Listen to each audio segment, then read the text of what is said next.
Anda kembali di Sindo Today. Pemirsa, kurang dari seminggu peringatan Hari Kemerdekaan Republik Indonesia, Istana Merdeka menggelar gladi kotor upacara HUT RI ke-81 yang melibatkan seluruh unsur termasuk atraksi helikopter hingga pesawat tempur.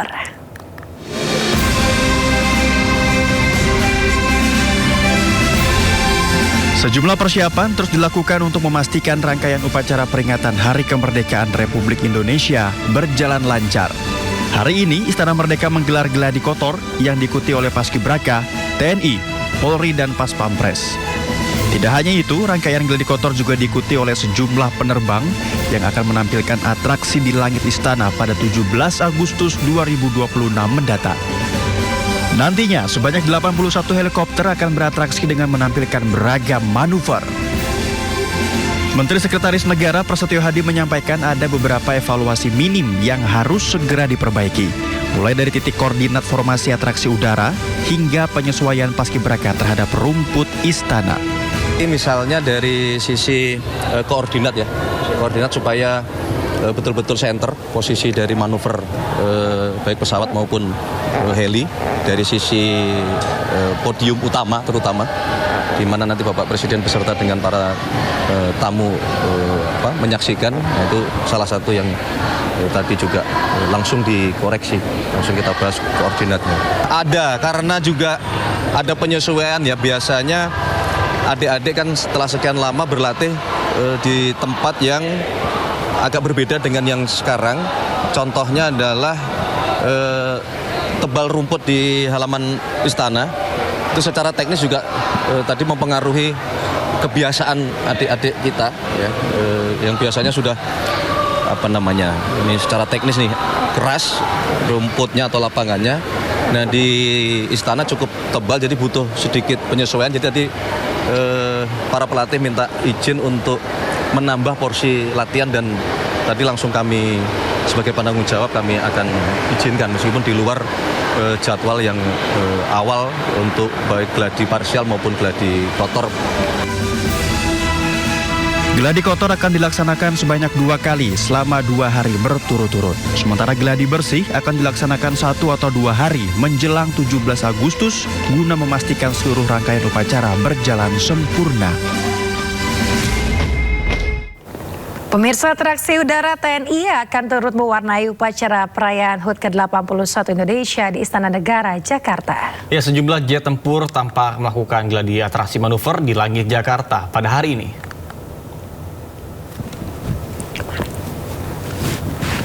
Manuver pesawat tempur tersebut menjadi bagian dari persiapan atraksi udara yang akan ditampilkan dalam rangkaian perayaan Hari Ulang Tahun Republik Indonesia 17 Agustus mendatang. Kemampuan para penerbang TNI yang menjalani latihan tersebut mengundang decak kagum hadirin. Untuk pesawat tempur, alutsista yang akan dikerahkan antara lain adalah Rafale, F-16, Sukhoi Su-2730, kemudian Hawk 100-200, serta T-50AI Golden Eagle. Atraksi udara juga akan kembali diramaikan tim aerobatik Jupiter TNI AU yang akan menerbangkan pesawat KT-1B Wongbi.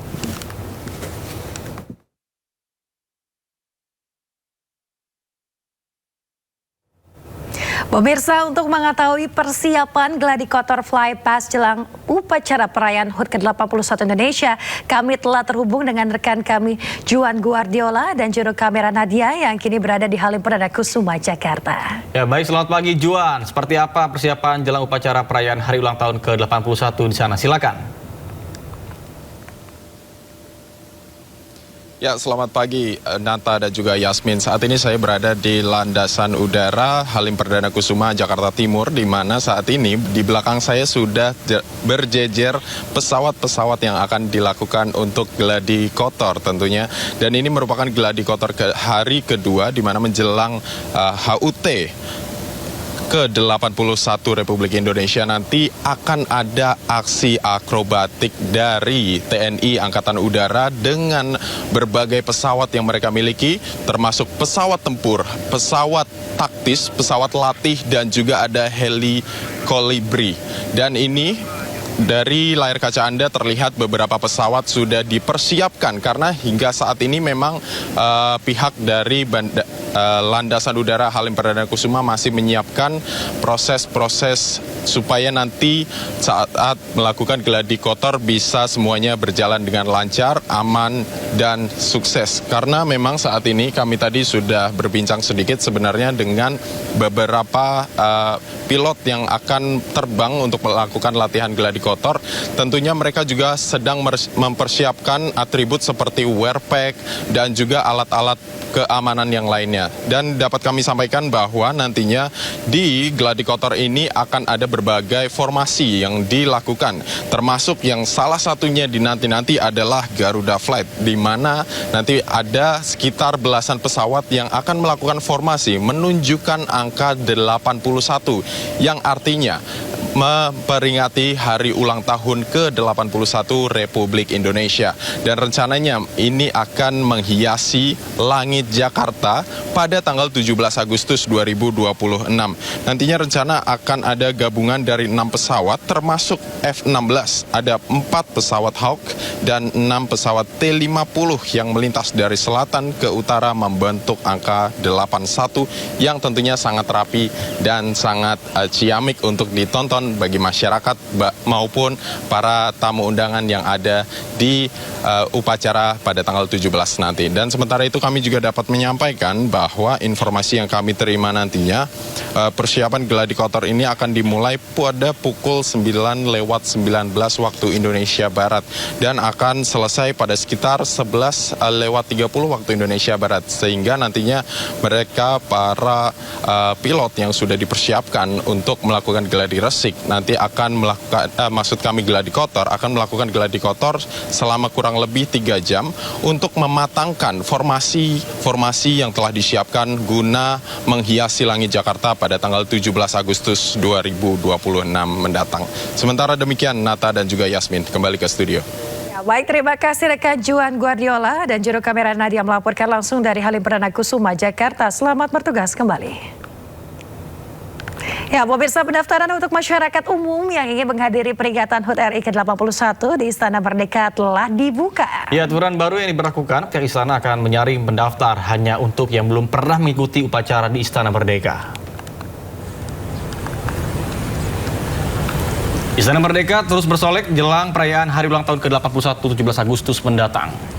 Kemudian tidak hanya pejabat dan juga tokoh penting, masyarakat umum juga bisa menghadiri perayaan Hari Ulang Tahun Republik Indonesia di Istana secara gratis.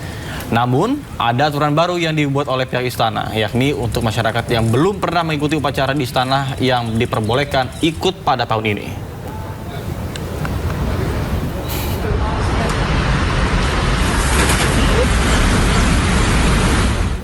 Pemirsa, Majelis Ulama Indonesia MUI mengharamkan hadiah dari uang pendaftaran lomba perayaan 17 Agustus. Ya, pasalnya praktik ini dinilai tergolong judi.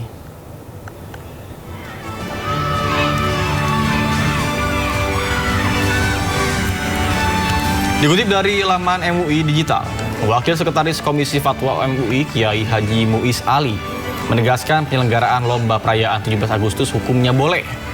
Kemerdekaan Indonesia wajib disyukuri karena merupakan rahmat, termasuk memeriahkannya melalui perlombaan.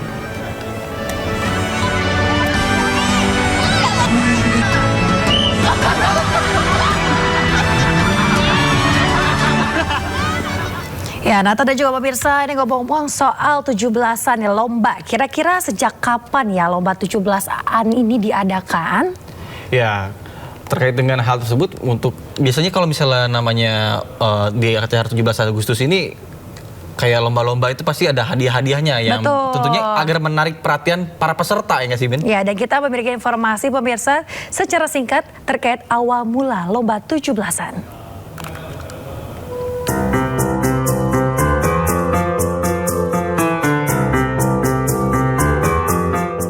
Ya, lomba 17-an menjadi satu hal yang unik dan dinanti masyarakat Indonesia tiap kali menyambut Hari Kemerdekaan Republik Indonesia. Tapi pernahkah Anda bertanya-tanya bagaimana awal mula lomba 17-an menjadi sebuah tradisi yang terus dilakukan hingga kini? Faktanya, lomba 17-an sudah ada sejak tahun 1950-an, tepatnya saat usia Indonesia menginjak 5 tahun. Di masa setelah perang tersebut, masyarakat ingin merayakan kemerdekaan dengan cara yang meriah dan bisa melibatkan semua kalangan. Dari keinginan tersebut, maka sejumlah masyarakat berinisiatif untuk mengadakan lomba dengan alat yang sederhana. Beberapa lomba diantaranya adalah panjat pinang, balap karung, makan kerupuk, dan tarik tambang. Namun, sejumlah lomba tersebut sebenarnya sudah ada sebelum Indonesia merdeka. Nah, pemilihan lomba-lomba tersebut bukan tanpa alasan.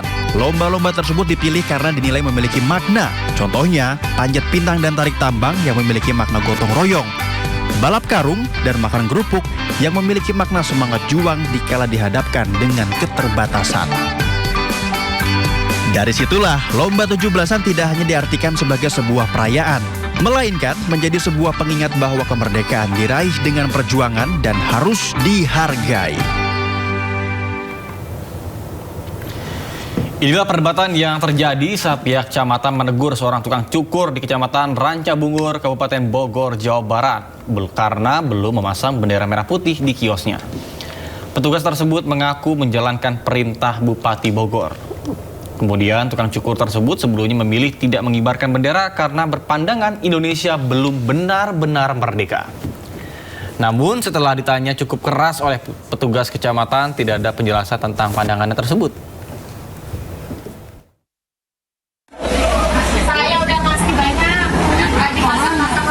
Alasan abang kami nggak mau masang bendera apa?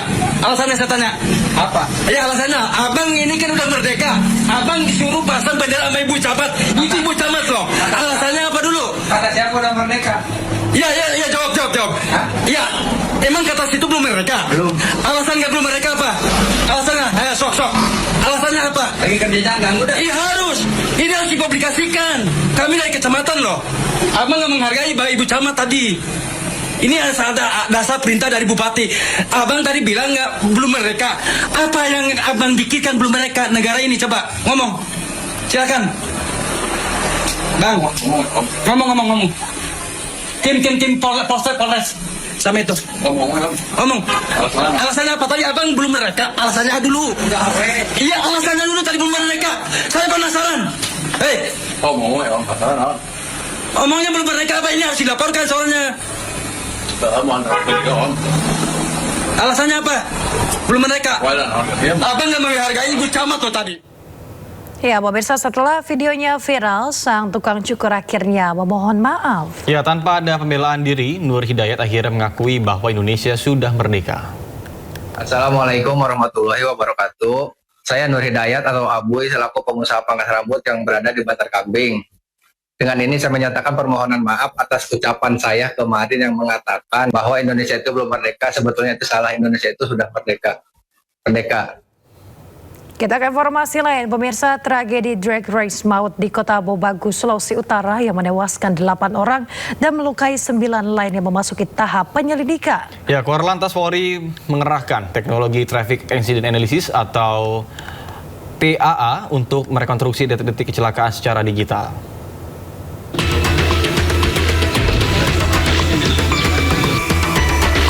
Pasca insiden berdarah di lintasan drag race, tim Subdit Gakum Korlantas Polri bersama Ditlantas Polda Sulawesi Utara melakukan olah tempat kejadian perkara dengan peralatan berteknologi tinggi. Laser scanner ditempatkan di titik krusial, mulai dari garis start, garis finish, serta lokasi saat mobil pembalap menerobos pembatas dan menghantam kerumunan penonton. Di saat yang sama, drone diterbangkan untuk memetakan seluruh area lintasan dari udara.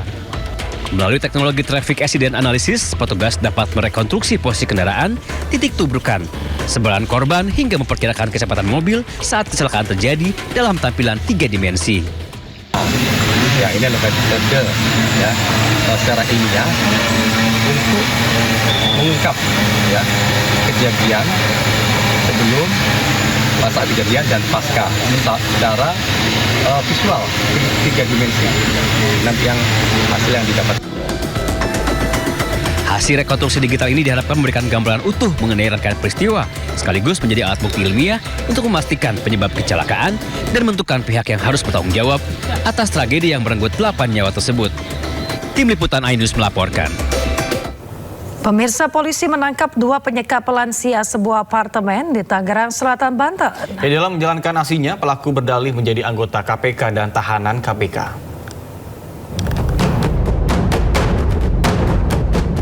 Dua penculik ini tak berdaya saat ditangkap unit reskrim Polsek Serpong, Tangerang setelah menyekap seorang lansia di sebuah apartemen. Saat dilakukan interogasi, keduanya melakukan penyekapan dan perampasan barang korban lantaran urusan bisnis demi keuntungan semata. Bahkan, guna melancarkan aksinya, kedua pelaku berdalih menjadi anggota KPK dan tahanan KPK.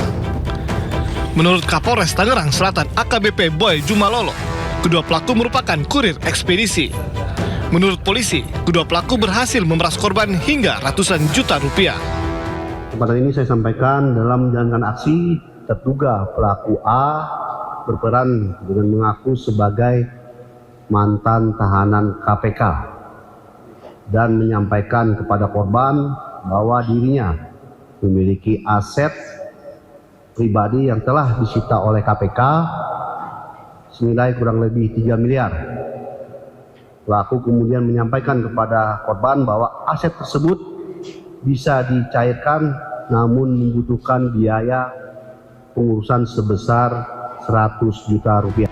Guna mempertanggungjawabkan perbuatannya, para pelaku dijerat dengan pasal berlapis dengan ancaman hukuman maksimal 9 tahun penjara. Dari Tangerang Selatan, Banten, Nunung Purnomo, iNews melaporkan.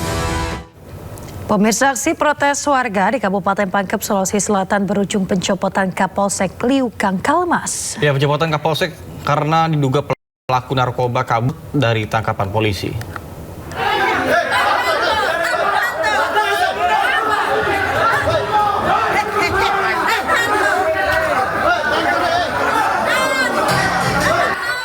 Aksi protes warga di Kabupaten Pangkep, Sulawesi Selatan berujung pencopotan Kapolsek Liukang Kalmas. Pencopotan diduga 1 dari 7 terduga pelaku narkoba jenis sabu ditangkap polisi melarikan diri. Sementara penanganan kasus tersebut dinilai tidak profesional. Peristiwa itu memicu gejolak di tengah masyarakat dan videonya viral di media sosial.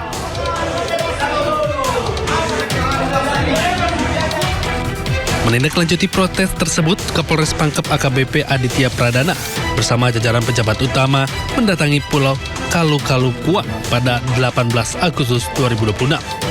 Dalam pertemuan, Kapolres menyampaikan permintaan maaf kepada warga dan berjanji mengusut tuntas kasus tersebut. Kalmas itu karena ketidakprofesionalnya dalam kasus tersebut, yang mana saat itu ada satu orang yang melarikan diri yang diduga, ini masih diduga terkait dengan peredaran narkoba di wilayah Kalmas. Polres Pangkep memastikan pemeriksaan terhadap mantan Kapolsek dan seorang anggotanya masih berlangsung, sementara penyelidikan terhadap kaburnya 1 terduga pelaku narkoba terus didalami. Dari Kabupaten Pangkep, Sulawesi Selatan, Udin Syarudin, iNews melaporkan. Pemirsa, 1 lagi bertambah deretan tenaga kesehatan yang sempat merundung pasien BPJS Yurizal diberhentikan dari tempat kerjanya. Ya, Nike Adelia Marliana, seorang nakes RSUD Cicalengka, Kabupaten Bandung diberhentikan karena komentar nirempatinya di media sosial. Ingin mengucapkan turut berbelasungkawa kepada keluarga korban Yurizal dan juga ingin mengucapkan permohonan maaf yang sebesar-besarnya kepada keluarga korban atas komentar saya di tweet. Assalamualaikum warahmatullahi wabarakatuh. Inilah permintaan maaf atau klarifikasi yang disampaikan Nike Adelia Marliana, seorang tenaga kesehatan RSUD Cicalengka, Kabupaten Bandung, Jawa Barat. Permintaan maaf disampaikan usai ucapan nirempatinya di media sosial terhadap pasien BPJS yang meninggal Yurizal menuai kecaman beberapa waktu lalu. Namun, ucapan permintaan maaf saja ternyata tidak cukup. Bupati Bandung Dadang Supriyatna telah meminta manajemen rumah sakit mengambil langkah untuk memecat Nike. Ucapannya tersebut dianggap tak beretika, melanggar aturan, serta mencoreng dunia kesehatan dan institusi rumah sakit. Tidak beretika, tentu saya sangat kecewa. Dan saya sudah instruksikan bahwa orang tersebut dipecat atau dikeluarkan dari ASN dan termasuk dari rumah sakit Cicalengka yang tentunya juga berlaku untuk seluruhnya. Siapapun yang melakukan pelanggaran etika, disiplin dan sebagainya, maka kami tidak akan segan-segan sekaligus memberhentikan orang tersebut. Sebelumnya, seorang pasien BPJS Yurizal Trihairawan mendapat rundungan di media sosial dari sejumlah dokter dan tenaga kesehatan. Hal ini lantaran Yurizal mengunggah curhatan di media sosial terkait lamanya menunggu ruangan perawatan. Dan tak lama kemudian Yurizal diketahui meninggal pada 31 Juli lalu. Mendapat kecaman dari masyarakat, sejumlah dokter dan tenaga kesehatan ramai-ramai minta maaf. Masyarakat pun berharap sanksi tegas terus diberlakukan bagi tenaga kesehatan yang tak punya empati agar kejadian serupa tak terulang di kemudian hari. Tim Liputan iNews melaporkan. Pemirsa, viral di media sosial seekor burung hantu dibakar hidup-hidup. Ya, video ini mengundang kemarahan warganet.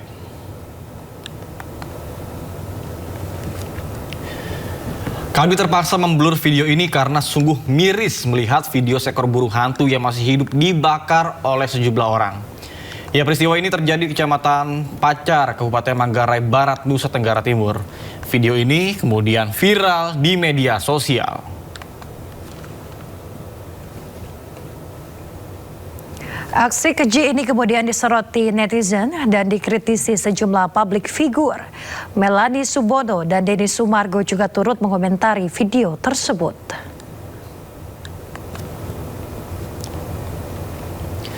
Tak berapa lama kemudian, polisi akhirnya menangkap 3 pria yang diduga menjadi pelaku pembakar burung hantu dalam keadaan hidup. Ketiganya memiliki peran berbeda dalam aksi yang dilakukan pada Jumat 7 Agustus 2026 pada pukul 20.00 WITA di Kampung Bajak, Desa Benteng, Endope, NTT. Ketiganya mengaku melakukan aksi itu karena percaya burung hantu yang muncul di pemukiman merupakan pertanda buruk dan berkaitan dengan ilmu hitam. Selain dipengaruhi kepercayaan, ketiganya juga ingin mendapatkan perhatian di media sosial. Pelaku dijerat Undang-Undang Nomor 32 Tahun 2024 tentang Konservasi Sumber Daya Alam, Hayati dan Ekosistemnya, serta Undang-Undang Nomor 1 Tahun 2024 tentang ITE.